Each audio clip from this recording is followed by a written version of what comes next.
C'était quoi cette musique années 80 là? Là, ça me parle un peu plus. Ça, on dirait un Facino.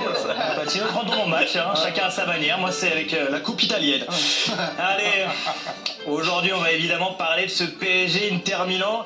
Vous savez, mon père me disait, mon fils, c'est normal d'avoir peur. Par contre, Apellada, ça va vraiment être une petite merde. Et vous savez, il m'a fait grandir au quotidien. Je l'avoue, aujourd'hui, j'ai peur. J'ai peur que le PSG remporte la Ligue des Champions. Et c'est là, finalement, que la procuration atteint ses limites. Ça peut pas toujours bien se passer de vivre par procuration. Exemple, tu peux kiffer pour ton pote qui s'envoie des filles par procuration.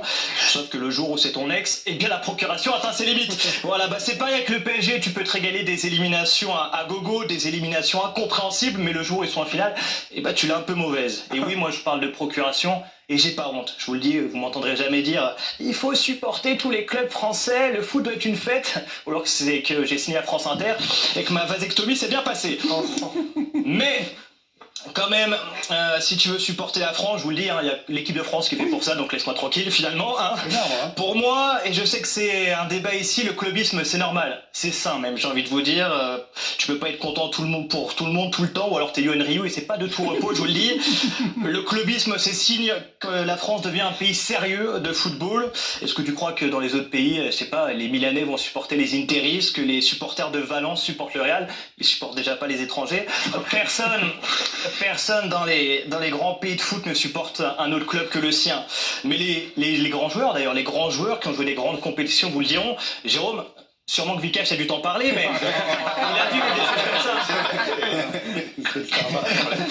Franchement, tu peux mourir très jeune. Est-ce que ça veut dire que tu es contre le PSG, Tom? Je vais plus regarder. Non, non plus, Greg. Tu sais, ne pas être pour, ça ne veut pas dire être contre. Voilà, je ne suis pas pour la polygamie, je ne suis pas contre non plus. Chacun fait ce qu'il veut. Et si Rafou est heureux là-dedans, eh bien, tant mieux pour lui. Moi, je le répète, je ne suis pas contre Paris. Si demain, il gagne, qu'il célèbre, qu'il brûle ma voiture et puis sur mon paillasson, eh bien, au nom de la victoire, je dirais bravo. Parce qu'à un moment donné, comme on te l'apprend à Bétaram, il faut savoir s'incliner. Pardon. Évidemment que je vivrais peut-être une meilleure soirée si les Interistes gagnent, parce que je n'aurais pas à quitter 8 groupes WhatsApp, mais c'est surtout la suite qui me fait peur, je vous avoue. En cas de victoire, moi j'ai prévu de plus sortir de chez moi pendant un mois. Je vais prendre le rythme d'un joueur de League of Legends, je vais peut-être rajouter des douches quand même, mais je vais me reconfiner.